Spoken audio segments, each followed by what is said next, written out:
বৈশ্বিক উষ্ণায়নের জলবায়ু যে চরম রূপ নিচ্ছে তাতে বেশি ক্ষতির মুখে পড়েছে এশিয়া মহাদেশ।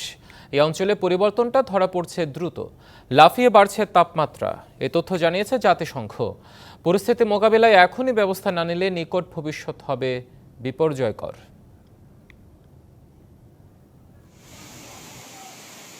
চীন, পাকিস্তান, আফগানিস্তানে ভয়াবহ বৃষ্টি ও বন্যা ঘটেছে, অনেক হতাহতের ঘটনা। অন্যদিকে ভারত, বাংলাদেশ, শ্রীলঙ্কা পুড়ছে তীব্র তাপে।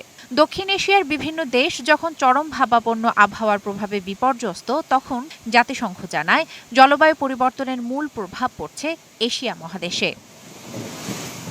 জাতিসংঘের বৈশ্বিক আবহাওয়া ও জলবায়ু নিরাপত্তা বিষয়ক সংস্থা ওয়ার্ল্ড মেটেরোলজিক্যাল অর্গানাইজেশন WMO এক প্রতিবেদনে জানায়, গত বছর অন্যান্য মহাদেশের চেয়ে এশিয়ায় বৈশ্বিক উষ্ণায়নের প্রভাব বেশি পড়েছে। প্রতিবেদনে বলা হয়, ১৯৯১ সালের তুলনায় ২০২৩ সালের এশিয়ার গড় তাপমাত্রা বেড়েছে ১.৮৭ ডিগ্রি সেলসিয়াস। এমনকি ২০২০ সালের তুলনায় গত বছর এশিয়ার গড় তাপমাত্রা ০.৯১ ডিগ্রি সেলসিয়াস বেশি ছিল।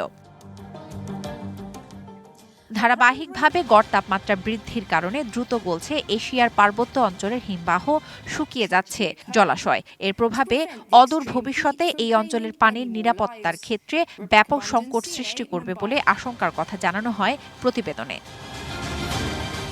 তাপমাত্রা বৃদ্ধির ফলে জলসৃষ্ট দুর্যোগও মোকাবিলা করতে হচ্ছে এশিয়াকে। ২০২৩ সালে এশিয়ার বড় আকারের ঝড়, বন্যা ও তুমুল বর্ষণের ঘটনা ঘটেছে অন্তত ৭৯টি। এতে প্রাণ হারিয়েছেন কয়েক হাজার মানুষ এবং ক্ষতিগ্রস্ত হয়েছেন ৯০ লাখ মানুষ।